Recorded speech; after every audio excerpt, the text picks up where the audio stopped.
अभ्यास क्लासेस के इस एपिसोड में आप तमाम लोगों का मैं स्वागत करता हूं।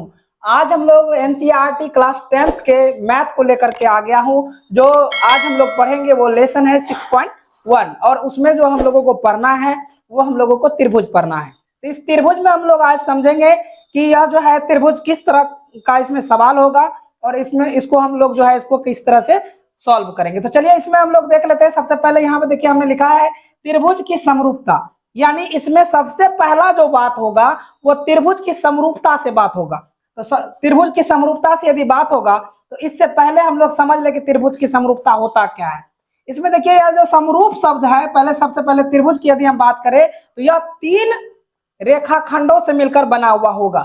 यानी कि त्रिभुज की यदि हम परिभाषा की बात करें तो 3 रेखाखंडों से घिरे हुए क्षेत्र को हम लोग क्या कहेंगे, त्रिभुज कहेंगे। और त्रिभुज देखिए यहाँ पे हमने 3 आकृति दिया है, लेकिन हमें पहले इस त्रिभुज को लेकर के चलते हैं ताकि इसमें हमको समझ में आए कि त्रिभुज क्या है। यहाँ पे देखेंगे तो यहाँ पे एक रेखाखंड, इसका हम नामकरण कर देते हैं ए, बी और ये सी। हम तीनों रेखाखंड की यदि हम लोग बात करेंगे तो ये देखिए अलग अलग है। यहाँ देखिए ए बी, बी सी और ए सी, ये तीनों को मिलाए हैं और ये बंद आकृति होगी तब त्रिभुज होगी। जैसे अगर मान के चलेगा हम ऐसा दे दे, एक भुजा ऐसा लिए, एक भुजा ऐसा लिए और एक भुजा ऐसा लिए, सपोज इसका नाम दे दिए ए, इसका या ए नहीं पी से ही सूचित कर लेते हैं, पी क्यू यहाँ पे दे दे आर। तो अगर हमको कहा जाए कि क्या ये त्रिभुज होगा तो ये बिल्कुल त्रिभुज नहीं होगा, क्योंकि 3 रेखाखंडों से बंद आकृति को हम लोग त्रिभुज कह सकते हैं, खुली आकृति को त्रिभुज कभी भी नहीं कह सकते। तो हमको उम्मीद है कि आप लोगों को ये त्रिभुज की परिभाषा समझ में आई होगी। तो चलिए आप हम लोग आगे बात कर लेते हैं। तो इनको हम इरेज कर लेते हैं। यहाँ पे देखिए हमने लिखा है त्रिभुज की समरूपता, यानी त्रिभुज समरूप कैसे होते हैं, यानी समरूप करने के लिए एक कहावत का हम लोग उपयोग करेंगे कि सबसे पहले समरूप कहते किसको है, इसको हमको समझना होगा। समरूपता के लिए हम लोग एक कहावत का उपयोग करते हैं। जैसे कि मान के चलिए कि किन्हीं का शादी हो रहा है, तो शादी होने में क्या होता है, पहले के जमाने में, आजकल तो मोबाइल फोन होता है, कैमरा भी होता है, जाकर के फोटो खींच लिए और हम आकर के घर में सबको दिखा दिए। लेकिन पहले के जमाने में ये फोन नहीं होते थे, कैमरे नहीं होते थे कि लड़कों का या लड़कियों का फोटो देखा जाए। तो होता क्या था कि गांव घर में जाने के बाद क्या होता था, देख करके आए बुजुर्ग और जो है घर में पूछा जाता था कि अच्छा बताइए क्या नाम है, लड़की कैसी है। तो उस टाइम में जो है लोग आखिर बताए क्या, तो वो क्या करते थे, गांव घर में कोई लड़की को देखते थे कि मतलब वही उस ढंग की कोई लड़की है क्या, फलाने की चिल्लाने की, किसी की लड़की वैसी हो, दिमाग में आया ओ फलाने की लड़की उसी की तरह है। तो उनको बताया जाता था, पूछा जाता था कि अच्छा फलाने की लड़की को देखे हैं क्या, तो बोलता हाँ, अरे हूबहू वही है, सेम टू सेम वही है। तो वह जो देख रहे क्या, मतलब पहले जो देख के आया क्या वहां से लड़की, क्या वही लड़की उठ करके आ गया, तो बिल्कुल भी ऐसा बात नहीं है। वो कैसा बात है, तो वो उसके जैसा दिखता है, सेम टू सेम नहीं है। वो किसके जैसा दिखता है, तो वह जो देख के आया है, उसके गांव में एक लड़की थी, उसके जैसा दिखता था, तो उसी को हम लोग क्या कहेंगे, समरूप कहेंगे। अर्थात रूप थोड़ा थोड़ा मिलता हो उसको हम लोग क्या कहेंगे, समरूप कहेंगे। यहाँ पे हमने देखिए समरूपता को समझने के लिए हमने क्या किया, 2 त्रिभुज लिया है ए बी सी और यहाँ पे देखिए डी ई एफ, 2 त्रिभुज लिया है। और यदि हम इस त्रिभुज की बात करें तो क्या इसमें समरूपता, कुछ समरूप नजर आ रहा है क्या, तो बिल्कुल कुछ ना कुछ समरूप नजर आ रहा है। ये समकोण त्रिभुज है, यहाँ 90 डिग्री का कोण बना हुआ है और यहाँ पर भी ये 90 डिग्री का कोण बना रहा है। अगर हम बात करेंगे, मान लेते हैं यहाँ पे ए बी जो है, यह ए बी 4 सेंटीमीटर है, सपोज करते हैं, और यहाँ पे देख रहे हैं 90 डिग्री के सामने वाला भुजा ये मान के चलते 5 सेंटीमीटर है, और यहाँ पे देख रहे हैं कि मान के चले कि यहाँ पे ये जो है 3 सेंटीमीटर है। इस तरह से हम लोगों को त्रिभुज का माप दिया हुआ है।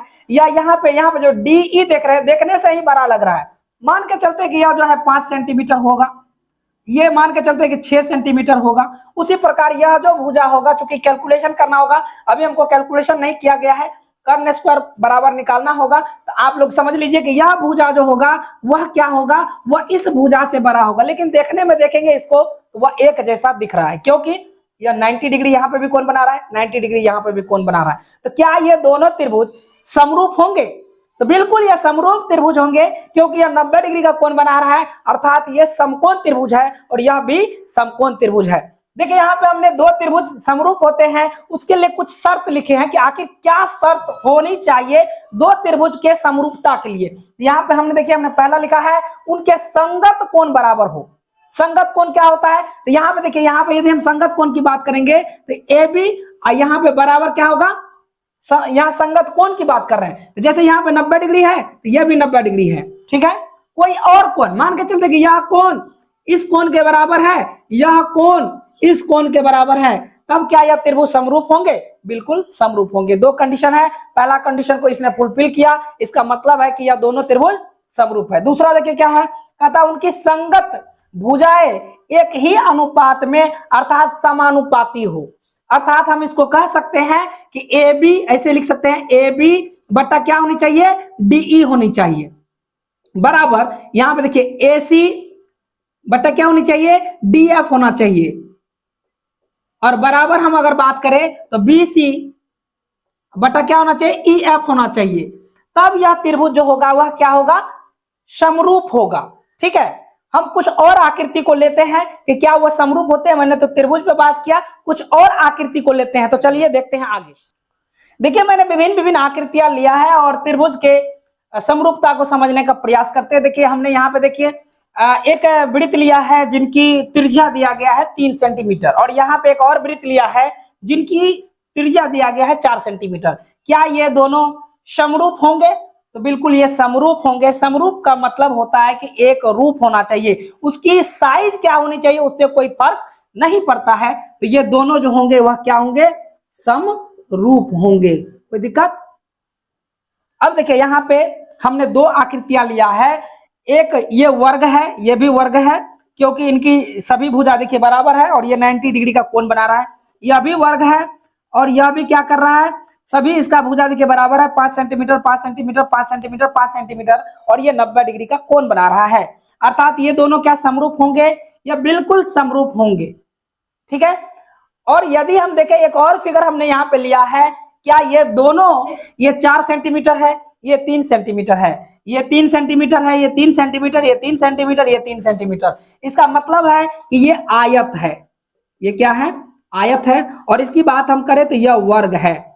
वर्ग और आयत क्या समरूप होंगे? तो ये कभी भी समरूप नहीं होंगे। उसी प्रकार यदि हम बात करें कि एक त्रिभुज ले लेंगे और एक वृत्त ले लेंगे, क्या यह दोनों समरूप होगा? तो बिल्कुल समरूप नहीं होगा।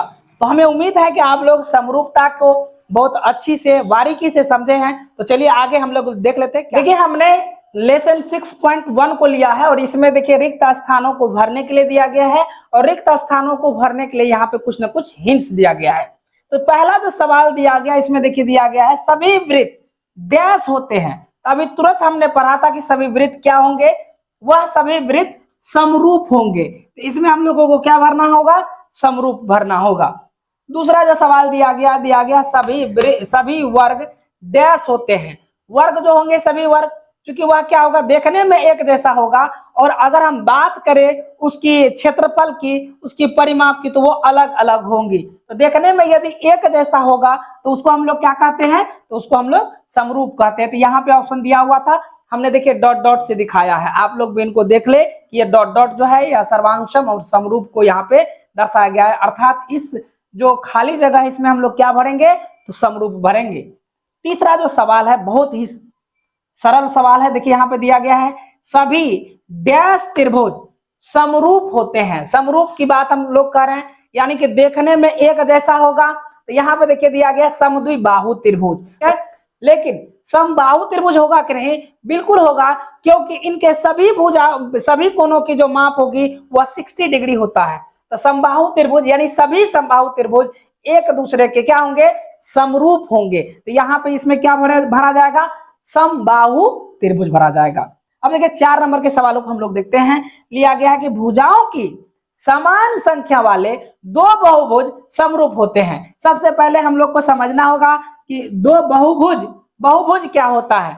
तो 2 से अधिक भुजा वाले जितने भी आकृति होगी उसको हम लोग बहुभुज के अंतर्गत रखते हैं। तो त्रिभुज क्या बहुभुज होगा, बिल्कुल होगा। तो यहाँ पे देखिए 1 नंबर में सवाल दिया गया है, उनके संगत कोण डैश हो तथा, मतलब उनके संगत कोण, किनके संगत कोण, तो यहाँ पे दो बहुभुज समरूप होंगे। समरूपता की बात कर रहा था, समरूपता की बात कर रहा था, क्या होगा, उनके संगत कोण क्या होनी चाहिए, तो उनके संगत कोण बराबर होनी चाहिए। क्योंकि इससे पहले ही हम लोग देखे हैं कंडीशन कि उनके संगत कोण क्या होनी चाहिए, वह बराबर होनी चाहिए। तो यहाँ पे संगत कोण क्या हो जाएगा, बराबर हो जाएगा।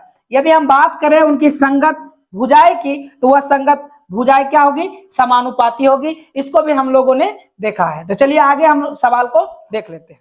देखिए 2 नंबर का जो सवाल है बहुत ही आसान और बहुत ही रोमांचक सवाल है। इनको पहले हम लोग पढ़ते हैं। देखिए यहाँ पे दिया गया है, निम्नलिखित युग्मों के दो भिन्न भिन्न उदाहरण दीजिए। अलग अलग उदाहरण देना है किसका, तो सबसे पहले दिया गया है समरूप आकृति। तो समरूप आकृति अभी तुरंत पढ़े हैं। तो हम लोग एक वृत्त को दे सकते हैं। यहाँ पे देखिए भिन्न भिन्न आकृति कहा गया है। एक वृत्त यहाँ पे लेते हैं, इसको मान लेते हैं कि 2 सेंटीमीटर त्रिज्या वाले वृत्त है। एक और वृत्त ले लेते हैं, इसको हम मान लेते हैं कि 3 सेंटीमीटर त्रिज्या वाले वृत्त है। ये दोनों समरूप होंगे बिल्कुल। अब हम लोग यदि बात करें समरूप की, तो हम लोग समरूप करने के लिए एक त्रिभुज लेते हैं, समकोण त्रिभुज, और यह 90 डिग्री है, ठीक है। यह ए, यह बी, यह सी, अलग अलग भुजाएं हैं। एक और हम लोग ले सकते हैं समकोण त्रिभुज। यहाँ पे देखिए यह 90 डिग्री है, इसको हम कहते हैं पी, इसको देते हैं क्यू, इसको देते हैं आर। तो यहाँ पे देखिए ये एक यह हो गया समरूपता के एग्जाम्पल, और एक यह हो गया। तो 2 एग्जाम्पल देने के लिए दिया गया था, 2 आकृति को हमने दिखाया। देखिए यहाँ पे दिया गया ऐसी आकृतियां जो समरूप नहीं है। तो समरूप कौन कौन नहीं होगा, मान लेते हैं वृत्त ले लेंगे, त्रिभुज ले लेंगे, लेकर के देख लेते हैं। यहाँ पे एग्जाम्पल करा देने के लिए दे दीजिए। एक त्रिभुज ले लिया, इसका नाम कर देते ए बी सी, एक वृत्त ले लिया। तो ये दोनों समरूप नहीं होंगे। एक मान के चलते हैं कि आयत ले लेते हैं। एक क्या ले लेते हैं, आयत ले लेते हैं। एक क्या ले लेते हैं, एक वर्ग ले लेते हैं, या एक वर्ग ले लेते हैं, ठीक है, वर्ग ही ले लेते हैं। यह मान के चलते यह ए है, यह भी ए है, यह भी ए है, यह भी ए है। मान के चलते हैं यह ए है, यह भी ए है, यह बी है, यह भी बी है। ये दोनों अलग अलग आकृतियां लिया हमने कि ऐसी आकृतियां जो समरूप नहीं होगा। तो यह दोनों बिल्कुल समरूप नहीं है, और यह दोनों की यदि बात करें तो यह भी समरूप नहीं है। तो 2 नंबर का सवाल हमारा सॉल्व हो गया। तीसरे नंबर के सवाल की ओर बढ़ते हैं। देखिए हम लोग 3 नंबर के सवालों को देख लेते हैं। यहाँ पे देखिए दिया गया है कि बताइए कि निम्नलिखित चतुर्भुज समरूप है या नहीं है। यहाँ पे देखिए 2 तरह के चतुर्भुज दिए गए हैं। यदि हम लोग देखें तो देखने से पता चलता है कि यह दोनों समरूप नहीं है, लेकिन हम लोग देखने से नहीं जाए, हम लोग इनके तर्कों पे जाए कि ये दो मान के चलिए आकृति समरूप कैसे होता है। तो हम लोग जो पहले पढ़े हैं उसी के आधार पर हम इसको एनालाइज करें। देखिए अगर हम देखें इस चतुर्भुज को और इस चतुर्भुज को, तो यह जो दिया गया है यह एक प्रकार का वर्ग है। जबकि अगर इस चतुर्भुज की हम बात करें तो यह एक समांतर चतुर्भुज है। और यहाँ पे देखिए तो यह 90 डिग्री का कोण नहीं बना रहा है। यहाँ पे देखिए 90 डिग्री का कोण बना रहा है। मतलब पहला जो कंडीशन था कि 2 आकृति समरूप होंगे यदि उसके संगत कोण क्या होंगे, बराबर होंगे। तो यहाँ पे संगत कोण बराबर नहीं है। तो यही से पता चल गया कि यह दोनों जो है समरूप नहीं है। दूसरी बात कि इसके जो भुजा होते हैं वो समानुपाती होनी चाहिए थी, जिससे यह क्या होता, समरूप होता। यहाँ पे यदि देखेंगे तो यह समानुपाती भी नहीं है। इस आधार पर हम कह सकते हैं कि यह दोनों आकृति समरूप नहीं है। तो आज हम लोगों का सेशन यानी कि लेसन 6.1 खत्म होता है। और हाँ, यदि आप मेरे चैनल पर नए हैं तो मेरे चैनल को जल्दी से लाइक और सब्सक्राइब जरूर से जरूर करेंगे। तो चलिए लेते हैं आप लोगों से विदा। बहुत बहुत धन्यवाद।